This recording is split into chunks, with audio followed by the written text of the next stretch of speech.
there are times in your life when you're not going to be happy. And then what are you going to do? Your goal is demolished. And there are going to be plenty of times in your life when you're not happy. There might be years. And so it's a shallow boat in a very rough ocean.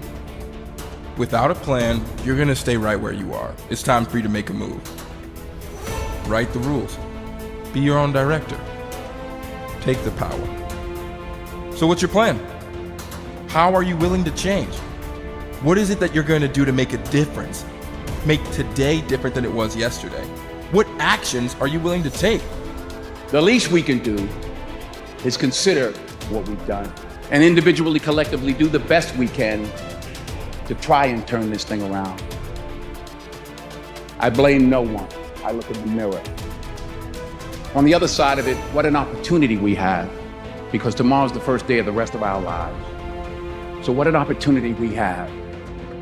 For far too long, you've allowed the volume of your past misfortunes, your past setbacks, and your past failures to play way too loudly in your speaker of life. I need you to turn down your past failures and make room to turn up your future success. You have got to change the way you think. It is the whole determining factor of where you go in life. We are all where we are today because we thought ourselves to this position. If you don't like the position, think yourself out of it. You know what passion is? Passion is an emotion. It's an emotion without an action. Passion will get you nowhere. Inner drive will get you nowhere unless you act on it. You have to act on your passion. You have to act on your inner drive. Don't let those feelings stay inside of you. You got to know what to do with them. You got to know how to make them work in order to get what you want. Don't keep it inside. And so embrace the fact that you're going to have to sacrifice and suffer to some extent. Once you've embraced that it's going to happen, it's almost not that bad. Push yourself, get it done, make it happen. Stop looking for external motivation and start building that fire inside of you. Start adding more logs, more petrol to those flames every single day. And when that thing tells you to quit, you look at it in his eye and say, I ain't going nowhere. I will break you before you break me. You will not defeat me. You will not destroy me. You owe it to yourself to feel the pride of knowing you made your life. You didn't get lucky. You worked for it. You sacrificed. When it was hard, you pushed harder. We try so hard in our lives to fit in. We try to fit into certain groups, certain frats, certain sororities, among certain friends. Yet the people we idolize are the ones that stand out. But when you're prepared, there is no fear. There is no fear of failure, okay? Because even if you've walked out of something and you feel like you failed at it, your preparation is so strong that you're gonna take that failure and turn it into the outcome you desire. And most people stop at failure, okay? We've all failed at things. I'm going to continue to fail at stuff, right? It's the most powerful tool you can use, but it all depends on how you use it. We talk about it in Relentless, okay? A scalpel, okay? In the hands of an individual, it can do unbelievable damage.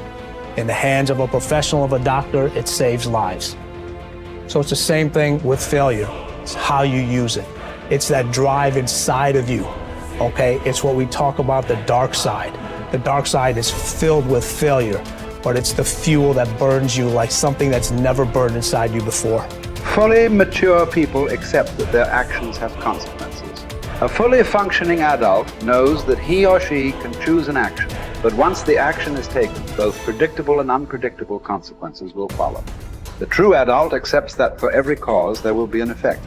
For every action, there will be a reaction. You can choose the action before you act, but you cannot choose or control the consequence or reaction afterward. Intelligent adults are very careful about the thoughts they think and the actions that they take. They do not fool themselves or engage in self-delusion. They don't pretend that things might happen differently, nor do they trust to luck. inactions also have consequences. What are called crimes of omission are often more serious to your long-term prospects than the mistakes you make. Omitting to think through your values, set clear goals, make plans, commit to excellence, and so on, can be disastrous to your possibilities of great success. The starting point of success is the acceptance of reality. What cannot be cured must be endured. Often people will come to me with challenges they are facing, and I will ask them this simple question: is this a problem or is this a fact? If it's a problem, it's amenable to a solution. There is something that you can do to change it. If you are not happy with the situation, it is up to you to go and do whatever you can to resolve it. A fact, however, is different from a problem. It is something that exists, like the weather, like rain or snow. There is nothing that you can do about it. You can solve problems, but the reality principle says that you have to learn to live with facts. Something unfortunate that has happened is a fact. A sale that did not go through, a business deal that collapsed, a relationship that didn't work out. All of these are facts. Many people waste an enormous amount of emotional energy struggling with facts when they would be much better off concentrating on doing better in the future.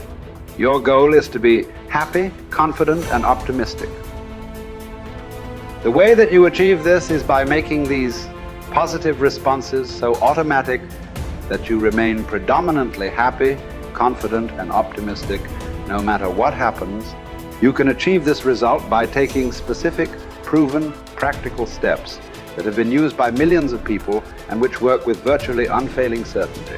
The starting point is accepting complete responsibility for every aspect of your life.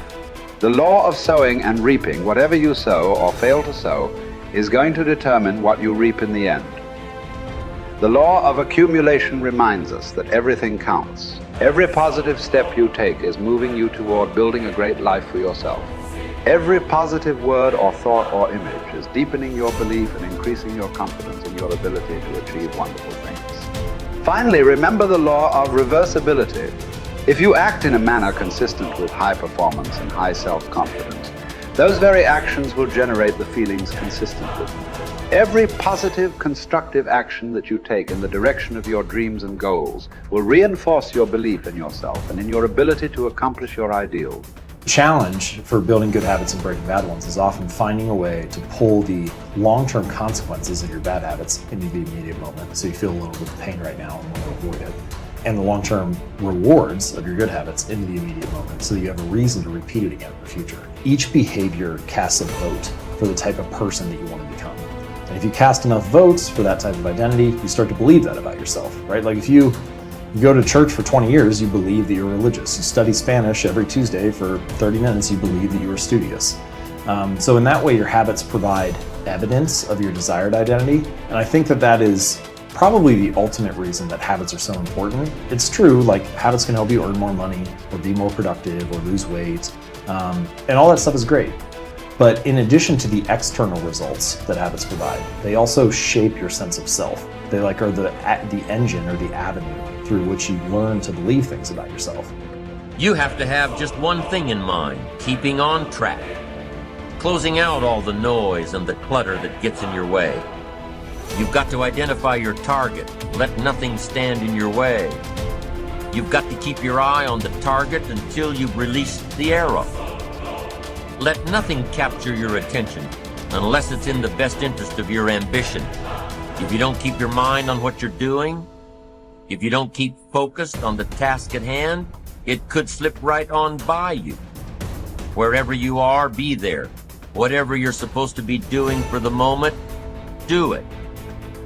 You can't be thinking of everything you have to do at one time, all the time.